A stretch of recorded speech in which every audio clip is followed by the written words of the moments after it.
ಇಂದಿನ ತರಗತಿಗೆ ಎಲ್ಲರಿಗೂ ನಮಸ್ಕಾರಗಳು. 2025-26 ಸಾಲಿನ 10ನೇ ತರಗತಿ ಪರೀಕ್ಷೆ ಬರೆಯುವ ವಿದ್ಯಾರ್ಥಿಗಳೇ, ನಿಮಗಿದು ಸ್ವಾಗತ. ಈ ಹಿಂದಿನ ತರಗತಿಯಲ್ಲಿ ನಾನು ನಿಮಗೆ 2025-26 ಸಾಲಿನ ಪರೀಕ್ಷಾ ಮಂಡಳಿಯು ಬಿಡುಗಡೆ ಮಾಡಿದ ಮೊದಲನೆಯ ಮಾದರಿ ಪ್ರಶ್ನೋತ್ತರ ಮಾಲಿಕೆಯನ್ನು ನಿಮಗೆ ತಂದುಕೊಟ್ಟಿದ್ದೆ. ಈಗ ಕರ್ನಾಟಕ ಶಾಲಾ ಪರೀಕ್ಷಾ ಮತ್ತು ಮೌಲ್ಯಾಂಕನ ಮಂಡಳಿ ಬಿಡುಗಡೆ ಮಾಡಿದ ಮತ್ತೊಂದು ಮಾದರಿ ಪ್ರಶ್ನೆ ಪತ್ರಿಕೆ, 2ನೇ ಮಾದರಿ ಪ್ರಶ್ನೆ ಪತ್ರಿಕೆ ನಿಮ್ಮ ಮುಂದೆ ತರ್ತಾ ಇದ್ದೇನೆ. ಚೆನ್ನಾಗಿ ಮಂದಟ್ಟು ಮಾಡಿಕೊಳ್ಳಿ, ಮನನ ಮಾಡಿಕೊಳ್ಳಿ, ಅಭ್ಯಾಸ ಮಾಡೋದನ್ನು ಮಾತ್ರ ಮರೆಯಬೇಡಿ. ಈಗೆಲ್ಲ ಡಿಸೆಂಬರ್ ತಿಂಗಳು 1ನೇ ವಾರ, 2ನೇ ವಾರ, 3ನೇ ವಾರ, 4ನೇ ವಾರ ನಿಮ್ಮ ಎಲ್ಲ ಶಾಲೆಗಳಲ್ಲಿ ಪ್ರವಾಸ ಕೈಗೊಳ್ತಾ ಇದ್ದೀರಿ. ಚಳಿ ಹೆಚ್ಚು, ಉತ್ತಮ ಹೊದಿಕೆ ಇರಲಿ, ಮೃದು ಆಹಾರ ಇರಲಿ. ಮನೋರಂಜನೆಗೆ ನಾನು ಬೇಡ ಅಂತ ಹೇಳೋದಿಲ್ಲ, ಆದರೆ ಒಂದು ಜಾಗ್ರತೆ ಅಂದರೆ ನಿಮ್ಮ ಶಾಲಾ ಶಿಕ್ಷಕರನ್ನು ಬಿಟ್ಟು ನೀವು ಎಲ್ಲಿಯೂ ಹೋಗುವಂತಿಲ್ಲ.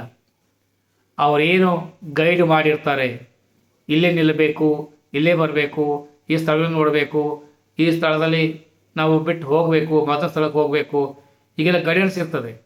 ಅವ್ರ ಗೈಡ್ಲೈನ್ಸನ್ನು ಕೇಳಿಕೊಂಡು ನಗರದ ಪ್ರವಾಸ ಮುಗಿಸ್ಕೊಂಡು ಸುರಕ್ಷಿತವಾಗಿ ತಮ್ಮ ಊರುಗಳನ್ನು ತಲುಪಿ ಮತ್ತೆ ಶಾಲೆಗಳಲ್ಲಿ ಹಾಜರಾಗಿ.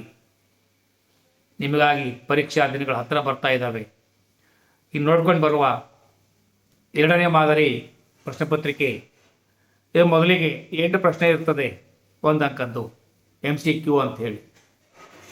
16 ಎಂಬ ಪಾಳೆಪಟ್ಟಿನ ಮಹಾರಾಣಿಯು ತನ್ನ ಮಗಳನ್ನು ಎದುರಾಯಿನಿ ಕೊಟ್ಟು ಮದುವೆ ಮಾಡಿದಳು ಏಕೆಂದರೆ, ಅಂದರೆ 16ನ ಮಹಾರಾಣಿ ತನ್ನ ಮಗಳನ್ನು ಎದುರಾಯಿನಿ ಕೊಟ್ಟು ವಿವಾಹ ಮಾಡಿದಳು ಯಾಕೆ?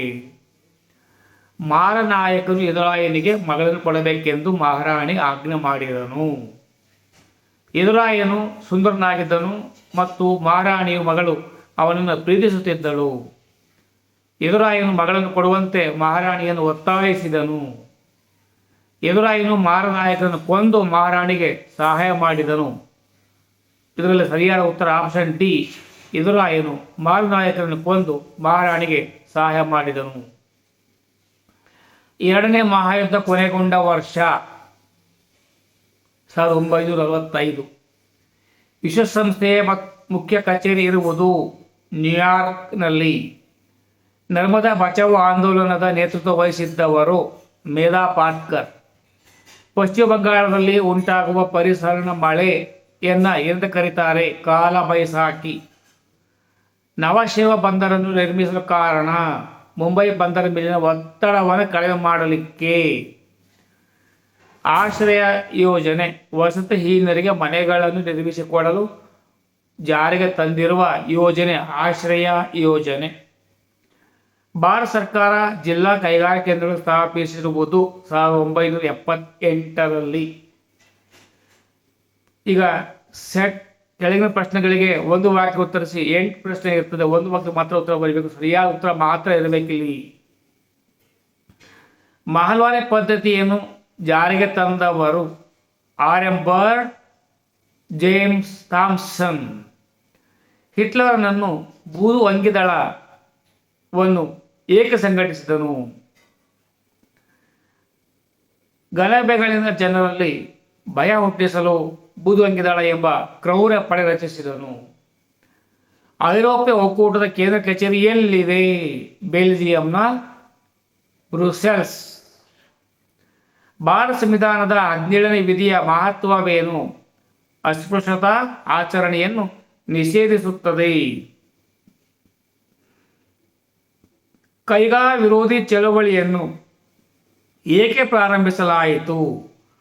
ಅಣು ವಿಕಿರಣದಿಂದ ಪರಿಸರ ಮಾಲಿನ್ಯ ಮತ್ತು ಜೀವ ಪ್ರಭೇದಗಳ ಮೇಲೆ ಹಾನಿಯಾಗುತ್ತದೆ ಎಂದು ಈ ಚಳವಳಿಯನ್ನು ನಡೆಸಲಾಯಿತು.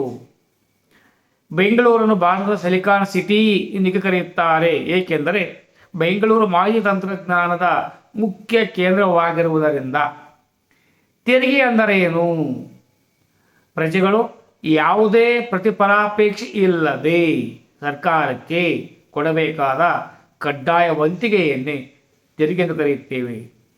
ಬ್ಯಾಂಕ್ಗಳು ಹೇಗೆ ಠೇವಣಿದಾರರು ಮತ್ತು ಸಾಲಗಾರರ ನಡುವಿನ ಸಂಪರ್ಕ ಕೊಂಡಿಯಾಗಿದೆ. ಗ್ರಾಹಕರ ಉಳಿಕೆ ಹಣವನ್ನು ಠೇವಣಿಗಳ ಮೂಲಕ ಸಂಗ್ರಹಿಸಿ ಇದನ್ನು ಸಾಲಗಾರರಿಗೆ ಸಾಲದ ರೂಪದಲ್ಲಿ ಕೊಡುವುದರ ಮೂಲಕ ಸಂಪರ್ಕ ಕಲ್ಪಿಸುತ್ತದೆ.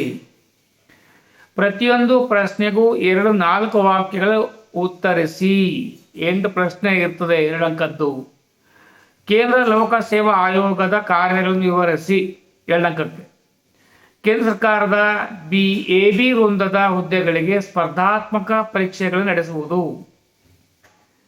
ನೇರ ನೇಮಕಾತಿಗೆ ವ್ಯಕ್ತಿತ್ವ ಪರೀಕ್ಷೆ ನಡೆಸುವುದು. ವಿವಿಧ ಹುದ್ದೆಗಳಿಗೆ ಬಡ್ತಿ ವರ್ಗಾವಣೆ ಅನುಸರಿಸಬೇಕಾದ ಸೇವೆಗಳ ಬಗ್ಗೆ ಸರ್ಕಾರಕ್ಕೆ ಸಲಹೆ ನೀಡುವುದು. ದುರ್ವರ್ತನೆಯ ಮೇರೆಗೆ ಅಧಿಕಾರಿಗಳ ಮೇಲೆ ಶಿಸ್ತು ಕ್ರಮದ ಬಗ್ಗೆ ಸರ್ಕಾರಕ್ಕೆ ಸಲಹೆ ನೀಡುವುದು. ರಾಷ್ಟ್ರಾಧ್ಯಕ್ಷರ ಸೂಚನೆ ಮೇರೆಗೆ ಯಾವುದೇ ವಿಷಯಗಳಿಗೆ ಸರ್ಕಾರಕ್ಕೆ ಸಲಹೆ ನೀಡುವುದು. ಇದಕ್ಕೆ ಪರ್ಯಾಯ ಪ್ರಶ್ನೆ ಕೊಟ್ಟಿದ್ದಾರೆ. ಏನದು ಅಂತಂದರೆ, ಆಹಾರ ಮತ್ತು ಕೃಷಿ ಸಂಸ್ಥೆಯ ಉದ್ದೇಶಗಳನ್ನು ವಿವರಿಸಿ. ಕೃಷಿ ಕ್ಷೇತ್ರದ ಅಭಿವೃದ್ಧಿ, ಪೌಷ್ಟಿಕ ಆಹಾರ ಒದಗಿಸುವುದು, ಹಸಿವು ನಿವಾರಣೆ, ಗ್ರಾಮೀಣ ಪ್ರದೇಶದ ಜನರ ಜೀವನ ಮಟ್ಟ ಸುಧಾರಣೆ. ಬಾಲ್ಯ ವಿವಾಹವನ್ನು ತಡೆಗಟ್ಟಲೇಬೇಕು ಏಕೆ? ಹೆಣ್ಣು ಮಕ್ಕಳ ಮೇಲೆ ದೌರ್ಜನ್ಯ ಹಿಂಸೆ ಹೆಚ್ಚಾಗುತ್ತದೆ, ಮಕ್ಕಳ ಹಕ್ಕುಗಳ ಉಲ್ಲಂಘನೆಯಾಗುತ್ತದೆ, ಅಪೌಷ್ಟಿಕತೆ, ಅನಾರೋಗ್ಯ ಮತ್ತು ಗರ್ಭಪಾತಗಳಿಗೆ ಕಾರಣ, ರಕ್ತಹೀನತೆ ಉಂಟಾಗುತ್ತದೆ, ಶಿಶು ಮರಣ, ತಾಯಂದಿರ ಮರಣಕ್ಕೆ ಕಾರಣವಾಗುತ್ತದೆ, ಬಾಲ್ಯ ಶಿಕ್ಷಣ, ಗೆಳೆಯರ ಒಡನಾಟಕ್ಕೆ ಧಕ್ಕೆಯಾಗುತ್ತದೆ.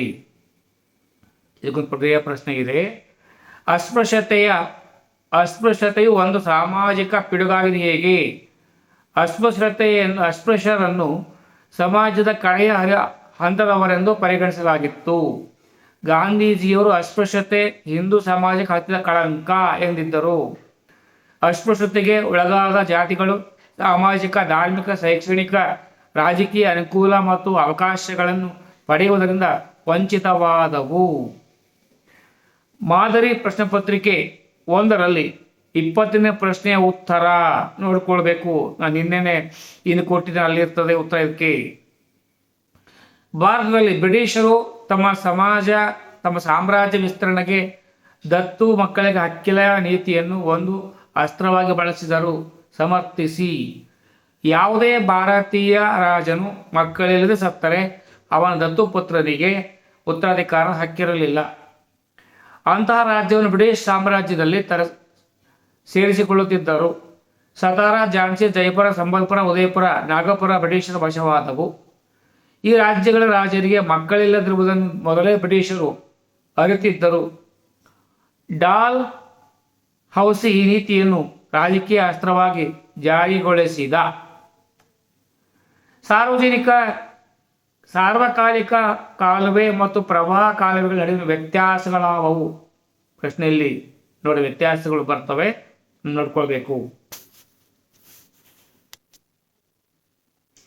ಈಗ ಮೊದಲಿಗೆ ಪ್ರವಾಹ ಕಾಲುವೆಗಳು ನೋಡ್ಕೊಂಡು ಬರುವ. ಅಣೆಕಟ್ಟುಗಳನ್ನು ನಿರ್ಮಿಸದೆ ನೇರವಾಗಿ ನದಿಗಳಿಗೆ ಕಾಲುವೆಗಳನ್ನು ತೋಡುವುದು. ನದಿಗಳು ತುಂಬಿ ಹರಿಯುವಾಗ ಈ ಕಾಲುವೆಗಳ ಮೂಲಕ ನೀರು ಹರಿಸುವುದು. ಈ ಕಡೆ ಸಾರ್ವಕಾಲಿಕ ಕಾಲುವೆಗಳಿಗೆ ಬಂದಿದ್ದೆ ಆದರೆ ನದಿಗಳಿಗೆ ಅಣೆಕಟ್ಟು ನಿರ್ಮಿಸಿ ನೀರನ್ನು ಸಂಗ್ರಹಿಸುವುದು.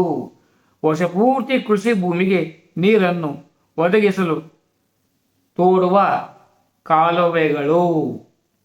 ಈಗ ಭಾರತದ ಬೆಳೆ ಋತುಗಳ ಪಟ್ಟಿ ಮಾಡಿರಿ. ಮುಂಗಾರು ಬೇಸಾಯ, ಖಾರಿಫ್ ಬೇಸಾಯ, ಹಿಂಗಾರು ಬೇಸಾಯ, ರಬಿ ಬೇಸಾಯ, ಜೇಡ್ ಬೇಸಾಯ. ಸುಗ್ಗಿ ಪೂರ್ವ ತಂತ್ರಜ್ಞಾನವು ಸುಗ್ಗಿ ನಂತರ ತಂತ್ರಜ್ಞಾನಕ್ಕಿಂತ ಹೇಗೆ ಭಿನ್ನವಾಗಿದೆ? ಸುಗ್ಗಿ ಪೂರ್ವ ತಂತ್ರಜ್ಞಾನ ಯೋಜಿತ ನೀರಿನ ಬಳಕೆ, ಸುಧಾರಿತ ಬೀಜಗಳ ಬಳಕೆ, ಕ್ರಿಮಿನಾಶಕಗಳು ಮತ್ತು ರಾಸಾಯನಿಕ ಗೊಬ್ಬರಗಳ ಬಳಕೆಯಿಂದ ಬೆಳೆ ಉತ್ತಮವಾಗಿ ಬರುತ್ತದೆ. ಸುಗ್ಗಿ ನಂತರ ತಂತ್ರಜ್ಞಾನ, ಬೆಳೆ ಕೊಯ್ಲಿನ ನಂತರ ಉತ್ಪನ್ನದ ಸಾಗಾಣಿಕೆ, ಸಂಗ್ರಹಣೆ, ಮಾರಾಟದಲ್ಲಿ ಬದಲಾವಣೆ ತರುವುದರಿಂದ ಲಾಭ ಹೆಚ್ಚಾಗುತ್ತದೆ. ಗ್ರಾಹಕರನ್ನು ಹೇಗೆ ಶೋಷಿಸಲಾಗುತ್ತಿದೆ? ತೂಕದಲ್ಲಿ ಮೋಸ, ಕಳಪೆ ಗುಣಮಟ್ಟ, ಅಳತೆಗಳಲ್ಲಿ ಮೋಸ, ಬೆಲೆಯಲ್ಲಿ ಮೋಸ. ಅದು ವಿದ್ಯಾರ್ಥಿಗಳೇ, ಒಂದಲ್ಲ 4 ಬಾರಿ ಮಾಡ್ಕೊಳ್ಳಿ, ಮಾಡ್ಕೊಳ್ಳಿ. ಮುಂದಿನ ಸಂಚಿಕೆಯಲ್ಲಿ ನಾನು ಮತ್ತೆ ಇದೇ 2ನೇ ಮಾದರಿ ಪ್ರಶ್ನೋತ್ತರ ಸಂಚಿಕೆ 2ನೇ ಸಂಚಿಕೆ ತರಲಿದ್ದೇನೆ. ಎಲ್ಲರಿಗೂ ಶುಭವಾಗಲಿ. ಸರ್ವೇ ಜನೋ ಸುಖಿನೋ ಭವಂತು. ಜೈ ಹಿಂದ್, ಜೈ ಕರ್ನಾಟಕ, ಜೈ ಭಾರತ್ ಮಾತೆ.